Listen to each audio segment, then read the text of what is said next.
But yeah, he did F up. How frustrating was it that you weren't able to go on in that fight and maybe claim another spectacular finish? Because it looked like it might have been on the way. No, I don't get paid for overtime, man. So if he wanted to quit, that's his business. Like, I'm coming back to the cage. I'll do it another time. You know what I mean? Hopefully, I think most people enjoyed the show anyway. So I'm good. I'm happy. When you say most people enjoyed the show, Michael, it seems an escalation in the level of love for you out there tonight. Are you feeling that? What about kind of asking Bellator to take you maybe to the O2 Arena next with 20,000 people and start to build this thing bigger? This was a historic event tonight. How about building this bigger now? 100%. And I've always believed this for a long time now, that I am the face. Everyone's talking about belts and this and that. I could not give a damn about who's wearing what belt.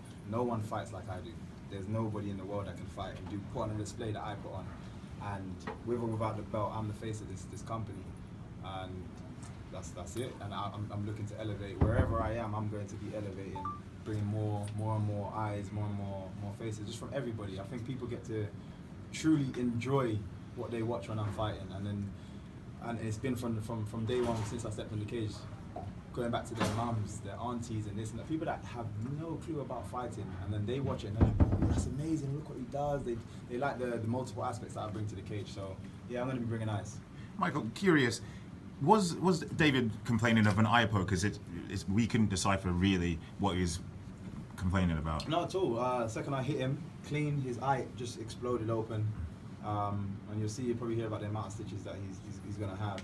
And like I said, he immediately knew it was only going to get worse from there. And he just like, I'm out, there's no point.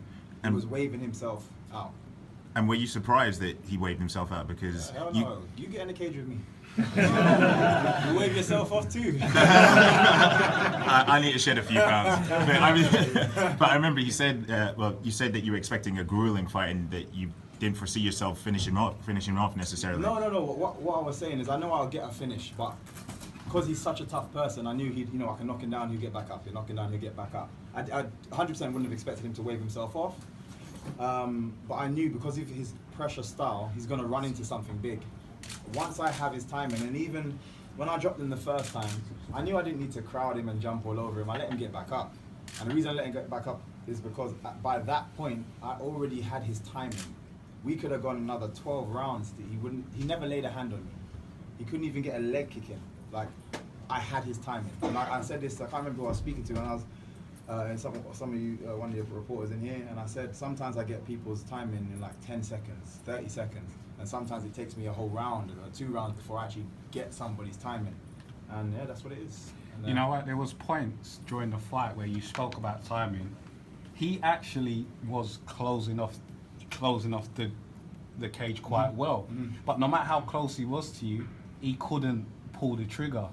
Now, do you think that was part of how you mentally broke him down? The fact that no matter how close he was, where under normal circumstances, maybe against other fighters, he could have done some damage, he was unable to do so against you? Yeah, I think what it was is he came in with a game plan to do exactly that. You know, had a bit of a zigzaggy movement to try and pin me down.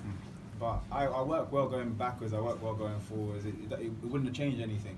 And I think, as you say, once he realised that he's still not able to lay hands on me, and then those kind of shots came in, he just wanted out. When you first signed with, like that's one of the best shows you've ever put on. How does that kind of atmosphere rank amongst your best moments inside the cage? It's like, you know, I have to say it's absolutely amazing. But I think anything immediately afterwards is going to be like amazing. But today was definitely spectacular. Just the crowd, and I've said it before, and I did have a feeling that they were going to give me that more energy, but they were so responsive, so responsive. You know what I mean? It was, and that seriously, that energy, like even now, like I'm getting shivers. That kind of energy I really soaked that up. I've been in fights before where I can feel my leg getting a little bit tired and stuff. Today I felt like I could just go forever, and I have to dedicate a lot of that to the crowd. That actually just pushing their energy my way. It was amazing. You've spoken before about the kind of level of support that you get, especially kind of from mainstream figures, if you like. Obviously, you had a conversation with 50 Cent prior to the fight. Have you spoken to him, and if so, what was said? Yeah, no, I've spoken to him. It's just general chit chat. You know, we're very new to each other, so it's just general chit chat. It's a bit hard to kind of get any real conversation going in these kind of moments. But it's that first interaction that kind of helps build onto more stuff. He said he wants me to come to some of his concerts and stuff, and a couple of his events, and so we can build a relationship from there. And having someone like that on side, and like someone said last time, having Lennox Lewis in your corner, and even me, so one of the most exciting videos from the Cyborg fight was actually watching the reaction after that fight. So it's weird, people were like, I probably watched that more times than I've really watched my fight, and it's just amazing to see like Lennox jumping up and down, like his excitement, and then T.O. Ortiz there clapping, like just going down the line and just seeing all these faces that are showing their appreciation. And now this time around, like, man, I had an Avenger in there. That's crazy. So it's getting bigger and bigger, and I'm just soaking it all up. Michael, in the last few days, it came to light that you had a connection to Helen Ramsey, and you paid tribute to her in the post-fight interview. How much was that situation kind of playing on your mind at all in the build-up to this particular fight? It's one of those, it's a situation where I can't let it, because if I did, I would have let her down. You know what I mean? It's something like that can weigh heavy on your chest, it can weigh heavy on that kind of stuff will soak your energy up. So yeah, I had to put that to one side and handle my business. And once it's finished, I can say, look, that was for you. But I can't. If I'm holding on to that, that wouldn't have been the performance that I had in the cage, not at all. Michael, the last time I spoke to Scott, he talked about a welterweight tournament. Does a tournament actually intrigue or actually interest you, or does an opponent, a specific opponent, actually interest you? The tournament thing, you remember when I actually signed to Bellator, it was tournament based. So it was something that I almost was waiting to go into anyway. So if they wanted to put on a tournament, again, like all these other, I know it means a lot to a lot of people, belts, tournaments, this, that. I just enjoyed each moment I step in. I know it seems weird because everyone likes to call out people and do this.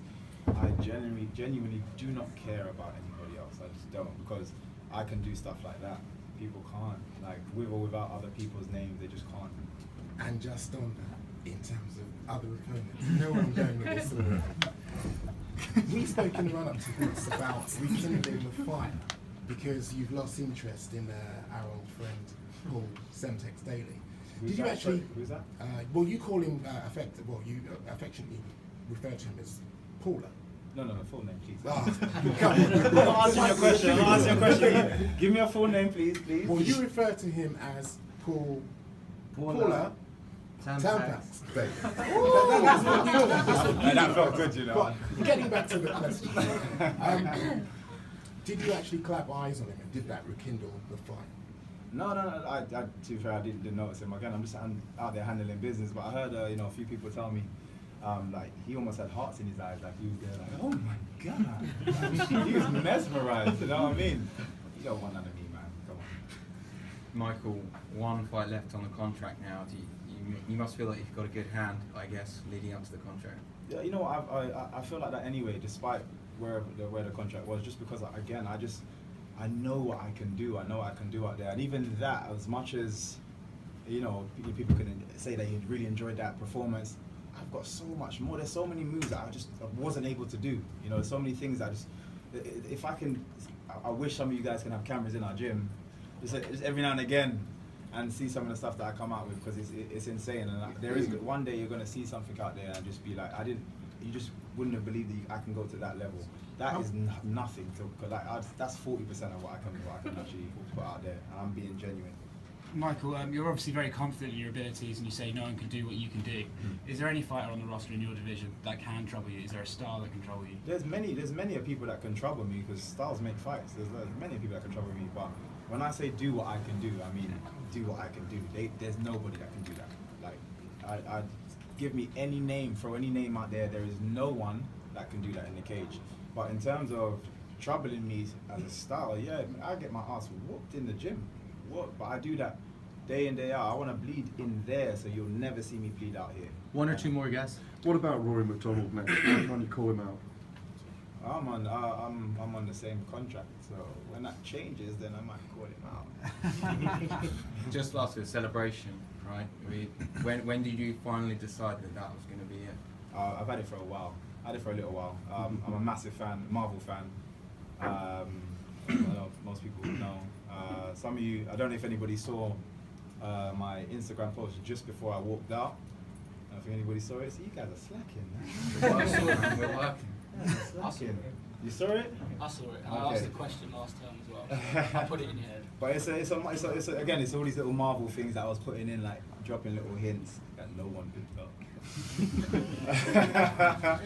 But yeah, dropping little hints, and yeah, walked out to the fight and just delivered it. Obviously, I said it's going to be a mixture. It's very difficult nowadays, man. So many things pop and you know, blowing up the internet, and then the next day something else drops, and the next day so you have to be a bit tactical. But Marvel is big. I think everyone's getting into Marvel now. So and I was a geek from when I was at a young age, reading magazines and all that. So I've been a Marvel fan for a long time. So that's always a route that I'd always take. But yeah, I had it for a while. Another amazing night for London shoot fighters as well. Man, 3-0. It's like in the last couple of years, it's definitely been a resurgence.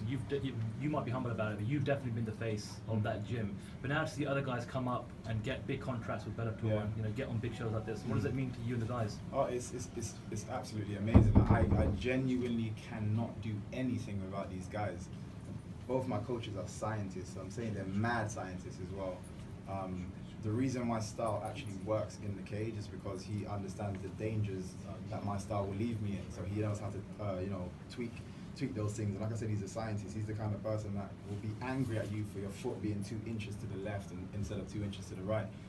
But it kind of, he puts that in us. He makes us more of a perfectionist when we go out there, and he pushes us extremely hard, extremely hard. And like just to see the guys coming through now. Young Norbert coming through, Shipman, the guy. He tried to take my time. I still beat him. Still good. I got 9 seconds. But yeah, he came out there, smashed it, and then Amir as well. He looked comfortable. Dropped the guy, got the rear naked choke, and he's just a jiu-jitsu beast. And there's going to be more. There's some of you guys ain't seen the rest of our guys in the gym, man. There's some up and coming beasts, and soon we're going to have a whole card of just shoot fighters. Awesome. Thank you guys. Thank you, Awesome, Michael. Michael.